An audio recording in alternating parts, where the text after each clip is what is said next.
Arnim Zola was once a scientist working for the Nazis before being personally recruited by Johann Schmidt, also known as the Red Skull, to be a part of the Nazi science division known as Hydra. And while in the comics Zola was able to live past the war in a mechanized body, becoming an enemy of Captain America and the Avengers during the present day, the movie version was limited to having his mind downloaded onto a series of databanks and stored deep underground, where Captain America eventually found him during the events of 2014's Captain America: The Winter Soldier. And while the amount of computers and other electronic gizmos featured in this scene might make it seem like there's a lot going on down there, we're never told specifically how much data it takes to store his consciousness, or in other words, how big Arnim Zola's brain really is. So because I'm a huge nerd and I like to answer questions like that, let's take a look and find out. First things first, we need to figure out exactly what type of data storage we're dealing with here. Now, Zola mentions that his physical self was dying sometime in the 1970s. In 1972, I received a terminal diagnosis. Science could not save my body.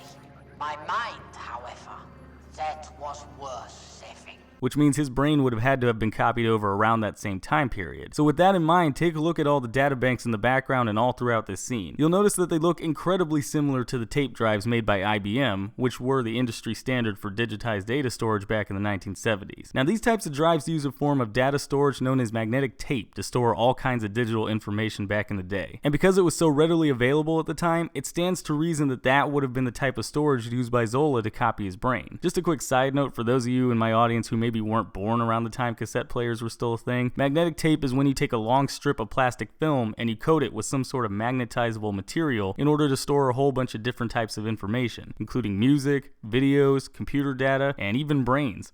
Apparently. Alright, so we figured out what material Zola was using to copy himself, but how much of it did he actually use? Well, back in the 1970s, IBM tape drives specifically were able to use a couple different lengths of tape, either measuring up to 1,200 feet, or 365.76 meters, or 2,400 feet, or 731.52 meters, per reel, with the standard 2,400 foot magnetic tape being able to store up to 140 megabytes of data on a single reel. I imagine this is the one Zola would want to use, since he'd want to have as much available data as possible on hand so he could copy over as much of himself as he could. Now, if Zola's claim is correct in this scene, my mind, however, that was worth saving on 200,000 feet of data banks. Then doing some math shows us that his brain could be stored on around 83 to 84 reels of tape. So for the sake of this video, let's just round it up to 84. Doing even more math outside of that shows us that if his brain were stored on 84 reels at 140 megabytes per reel, his consciousness in total would equal 11,760 megabytes. That's equal to 11.76 gigabytes. You could essentially carry around one of the top scientific minds in the Marvel Cinematic Universe with you on an affordable flash drive from Walmart. That is absolutely insane. And there you have it, guys. That's how much data it apparently takes to copy over somebody's brain into a bunch of reels of tape in the MCU. If you agree with my calculations, or maybe you have your own you want to go ahead and throw out there, let me know in the comments below. Also, congratulations again to Adept for winning the free month of Marvel Unlimited. Hopefully you were able to use the code in time and are able to read all the comics you want. Also, I'm thinking about starting up a Patreon page or something for my channel, and I already have a couple of ideas for the types of rewards I want to put out, but I want to know what you guys think. What would you guys want to get if/when I make this page go public? Go ahead and let me know in the comments. I want to go over all your ideas. Seriously, let me know. Any idea will fly here. And with that in mind, I will see you all next time.